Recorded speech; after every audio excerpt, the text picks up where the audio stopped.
Hello, FlossTube Stitchers.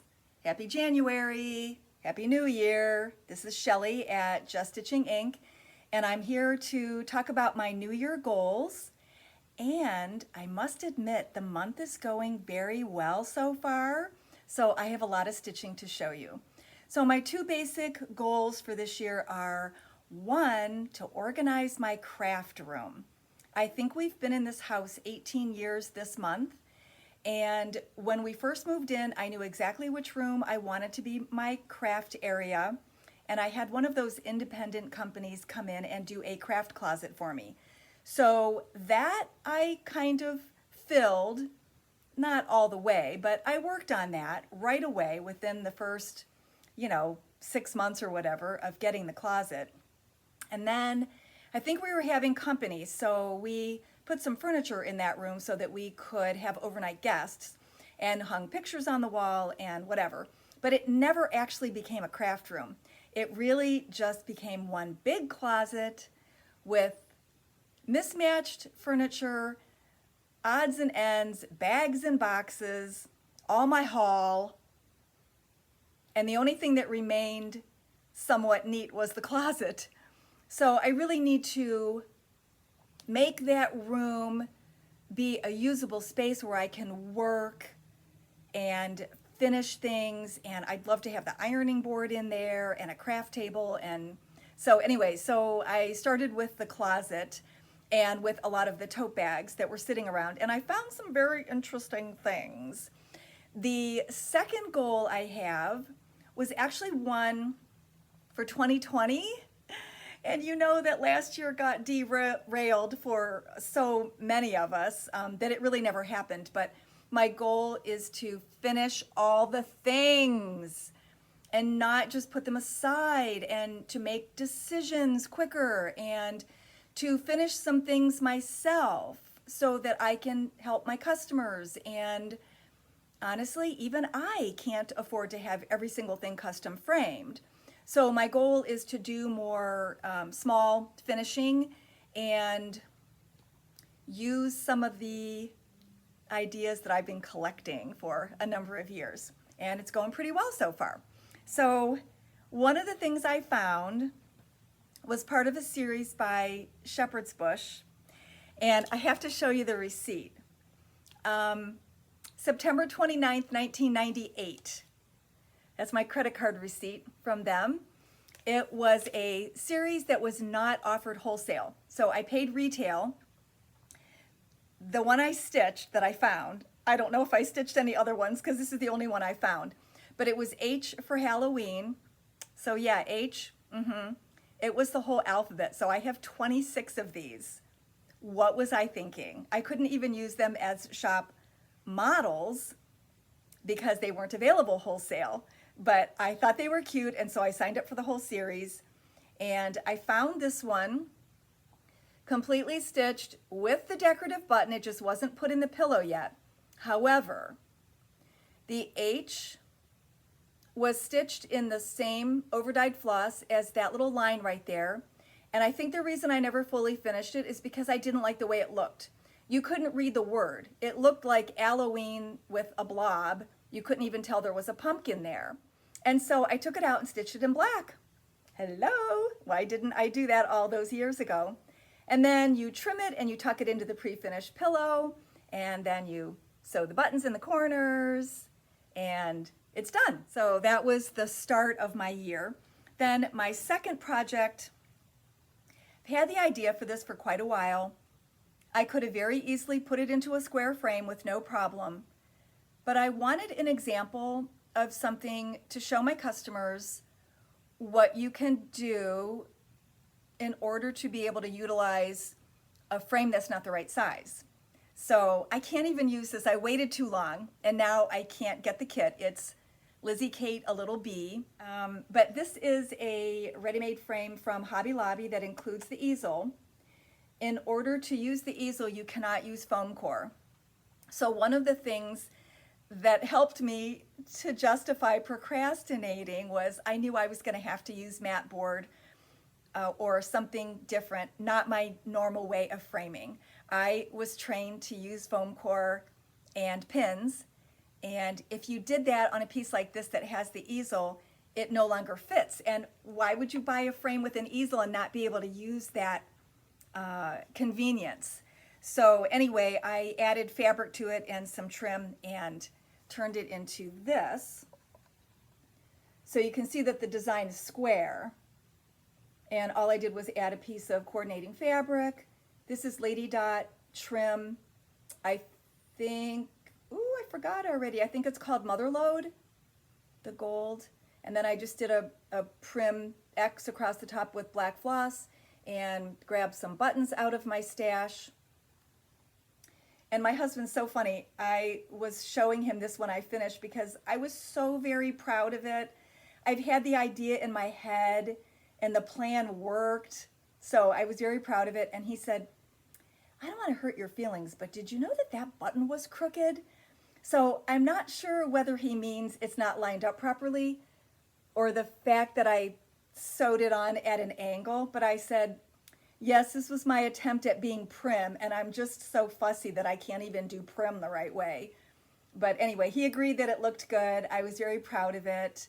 I'm probably going to show it on social media and direct people to 1, 2, 3 Stitch like I have to. But it's still a good example of how you can get an inexpensive frame, use a coupon, wait till it's 50% off, whatever, and reuse it for a design that may not fit perfectly. So that was a Lizzie Kate. I think I'm just going to stick with some more Lizzie Kate for a few minutes. All right. This was also a kit. I still have some of these. It's called Buzz. All I had to do was sew the buttons on. Why did I wait years to do that? I have no idea. Not sure how I'm going to finish it because the fabric is kind of an odd color and I don't have anything in my stash. Most of my bee fabric is black and gold. This green is kind of odd, so I think I might look for a plaid or a check or a polka dot or something that has this color green in it. Then the other thing that I also waited too long to use as a shop model because it was one of Lizzie Kate's inspiration boxers, so it's no longer available to me.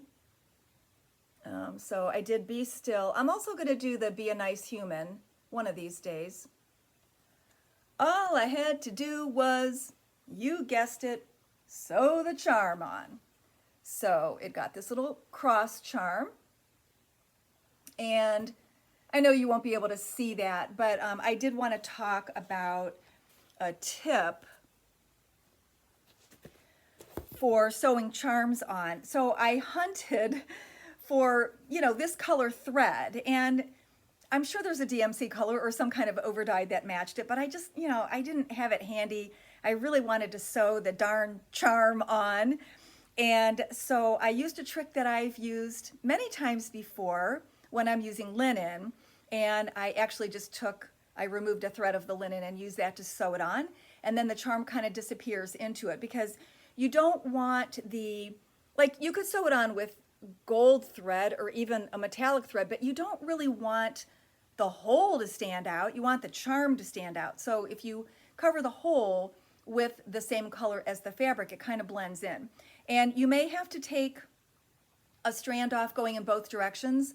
I forget which one it is, the warp or the weft, but one of them is a little bit wavier or one of them could be thicker. So just remove one from each side and pick whichever one you think would work and sew it on with a strand of the linen. So that's that. Then we will continue with some Lizzie Kate. So this was one that I had shown earlier in the fall that was a finish. Again, something that only needed the buttons sewn on. It had been done for a while. And I procrastinated on this because I had a few pre-finished pillows that would have worked. I could have just tucked it in. They had a little bit of a big opening, or they weren't really Halloween, they were more fall, and I thought maybe they would be better utilized for a fall design, not necessarily Halloween. And then I stumbled upon this in my stash, and I liked the way the rubbed off area matched the linen. So again, I had to use mat board and double stick tape, which we sell, rather than using foam core and pins. But I found that when I basted my line on all four sides of the linen, that helped me stretch it better, because you don't want to stretch and then lift it up and try to fix it and lift it up and try to fix it. You want to try to get it right almost the first time. So I basted a line around it, and I'm really pleased with the way that turned out. Of course, it has the easel, so I wanted to be able to utilize that. That was Hoot from Autumn Smalls, and I do still have all four seasons of Lizzie Kate Smalls.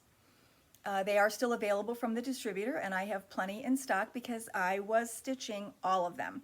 So the Winter Smalls has 4 designs on it. 3 were for winter and 1 was for Valentine's Day. And I did winter. All I had to do was a few little touches, maybe the candy cane or the roof. I can't remember. I just had a couple little stitches to do, and then I had to do the X's at the bottom. That's it. That's all I had to do. Why did it sit there for so long? Another one called Snuggle. There were 2 issues with this. Not issues, just, you know, my stupid reasons for procrastinating.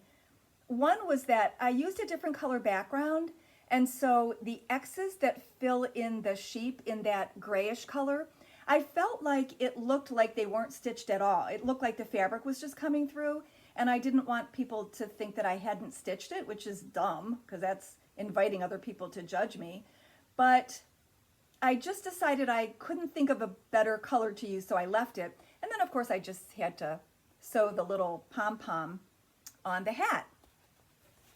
Again, the stitching didn't take that long. It was all the little details that took the longest. And then the third winter one in that series is called Snow. And I had taken the tag off, so I don't remember where I got this. But it was from one of the chain stores, or it could have been Walmart, I guess.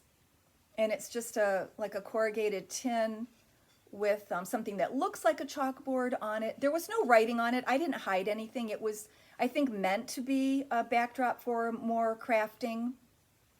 And so I used the same trick with the mat board, and I basted my lines and used the double stick tape.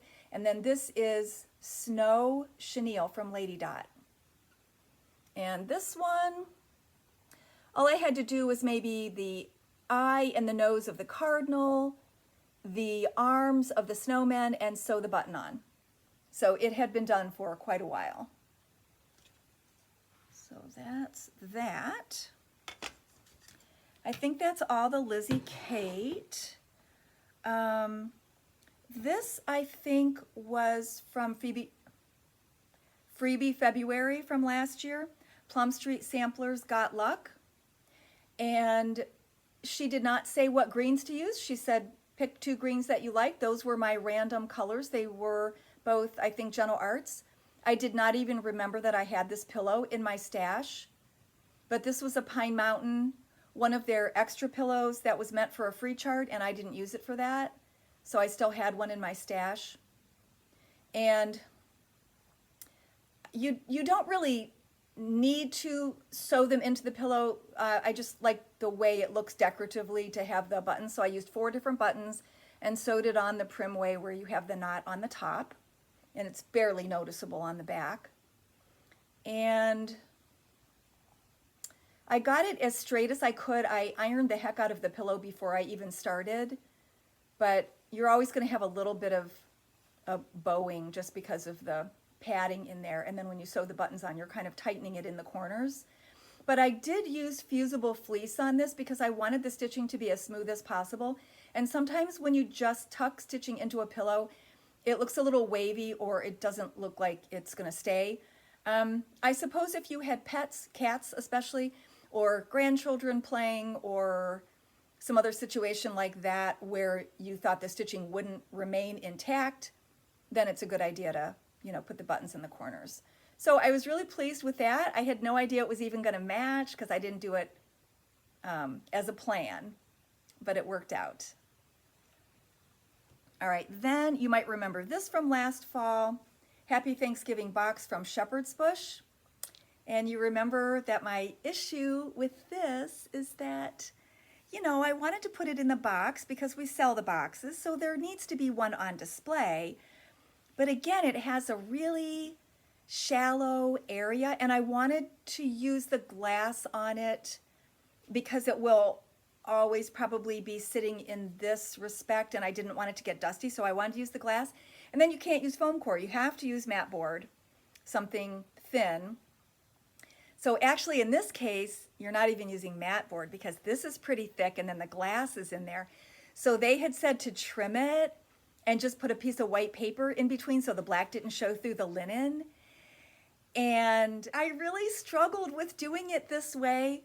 I love Tina and Terry at Shepherd's Bush. They're so sweet. I love their designs. I don't know why I didn't think their process was going to be good enough for me. And in the end, I'm like, that's the way they did it. It worked out perfectly. I need to do it that way too. So it was a little scary. I even contemplated putting iron-on interfacing on the back, but I was afraid that I might screw it up and then it really would be wavy and it would stay that way. And actually, it looks pretty straight. So I'm pleased with that. It's done. Here's another piece that was from Freebie February, I believe. Grateful, Thankful, Blessed was a free chart by Plum Street. No. Heartstring Samplery. Sorry. Sometimes I get those two companies confused because they're two of my favorites. I did it exactly the way she recommended. I used a different color rickrack because I didn't have her color, but I did have Jack from Lady Dot. I can't say that I'm 100% pleased with this. I may redo it at some point, but anyway, I had purchased the candle holder at Hobby Lobby that Beth used. And the reason I didn't finish stitching it right away is because I was waiting for Acorn from the Gentle Art. And for an entire year, every time I ordered it, it was out of stock.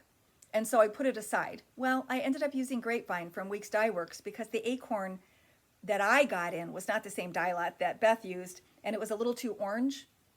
So I ended up using something that better matched the base. So there it is, Grateful, Thankful, Blessed. And I used a tip from another floss tuber about putting the fiber fill into a stocking because you can better corral it and move it around and smush it around and it doesn't escape you and it stays where it's supposed to stay. But I think they said to cut off the top and I didn't, so I had like way too much. I was using a knee-high that was a spare from one that had a rip in it. And so I thought that would be perfect to save for something. But when you do that, if you're not satisfied with the way it's turning out, it's harder to add more fiber fill. Plus, I had it like really puffy at first, and there was something about the border that I didn't like the way it looked, or I didn't like how curved the letters looked, and hers was flatter. So I took half the padding out and started over again, and I cut myself a base to put in the bottom of it's kind of shallow. So I think the puffy, it wasn't staying in or something. So I cut a circle out of mat board to use as the base and then had the stocking with the polyfill on top of it. But then I wanted to add more polyfill and I couldn't. So I feel like it's not as smooth as it could be. It actually looks pretty good on camera, but in person, I'm not liking the way some of it doesn't look as smooth. So I may redo it someday, but for right now, I'm gonna call it a finish. Okay, then this was something that I started in Stitch Mania in 2019, and I finished it last fall, I believe. But I remember saying that I didn't care for the way the eyes looked. They almost disappeared because there was only one stitch there. So I took the eyes out and I redid them again with beads, and I like it so much better. So it's done. I think I have some dog fabric I can use. Maybe it'll be a pillow or a wall hanging or something, but I think rather than framing it, I think I'll do something soft with it. All right, what next? Okay, so I love Bent Creek, And they have this series called Plus White, where it's a color plus white, so only 2 colors in the design, and they come with the little buttons. You guessed it. They've all been stitched. They just needed the button sewn on. What the heck, Shelly? All right, so this is pink plus white. And I have an idea for it, but I think what I have at home, the pinks might clash, so I might have to think of something else. This is navy plus white. And again, all I had to do was sew the button on. And you can see maybe why I would procrastinate, because what I was stitching with was navy and white, or whitewash, whatever the color was. There was no gold in the kit to sew the button on. So then you put it aside and you wait until you're going through your stash, you know, looking for other thread. And so I put those things aside because I didn't have the color of the button to sew the button on with, if that makes sense. Then this is holly plus white. This has been stitched for a couple years, but I misplaced the red button. Yeah, I could have used another red button, but I knew I had it someplace. And when I was reorganizing my stitching supplies, I actually found it in with the Lizzie Kate Tiny Tidings charts that they do for Christmas. So I must have been stitching a whole bunch of Christmas at one time and thought it was easy to just tuck all the button packs in there together. So I found it. That's one good thing for cleaning out tote bags and reorganizing. So because I had done so much finishing of pieces and fully finishing, I decided to allow myself to start something new. And let's see, I'll show you the chart first. So this is their green plus white. And I've had this ever since it came out. I can't remember the year. But it was a while ago, because there's a post-it note on the outside of the chart that says, Shelly, this chart came with no button. So it was one of my employees that was working at the time. And this one was missing its button, and I said, no problem, I'll just take this for myself. You know, it wasn't worth complaining about. And then when I finished it, I just decided, I had other small white buttons, but I decided it didn't need it. So there's my green plus white. It says lucky. Alrighty, and then, I don't know if you've been counting, but today is the 17th, and this will be number 17. I didn't do them in that particular order, but I have 17 either stitching finishes or fully finished for the month of January so far. I'm very proud of myself. So this is Boo, one of many designs in a chart called Expressions Halloween by the Stitcher Hood. And I loved stitching it because it was only one strand. And my framer actually stretched this for me a while ago, and I knew I was going to have to hide the pins. But I had this little plaque. It doesn't, I'm not hiding anything. There's nothing, it just was, it was meant for some kind of crafting. It was already painted black. I don't know which chain store it was from. Somebody else might know, but it's the Celebrate It series. Is that Joann Fabrics? Is that Walmart? Anyway, I thought it was the perfect size for it. And then this is Jack Chenille by Lady Dot, and I just sewed it on with matching floss. So that's it. I'm very proud of myself. I have every right to be, because I really knuckled down and finished a lot of things that have been sitting around for way too long. Now, my entire house is a mess because I'm working on my craft room, because I have organized piles in different places. You know, you can't organize a room with everything still in it. So I hope to do a craft room tour someday down the line, a couple months from now, I'm sure, because I no longer have a couple days off in a row to work on it. But anyway, I thought that was a really great start to the year, and I look forward to showing you more. Okay, see you next week. Bye.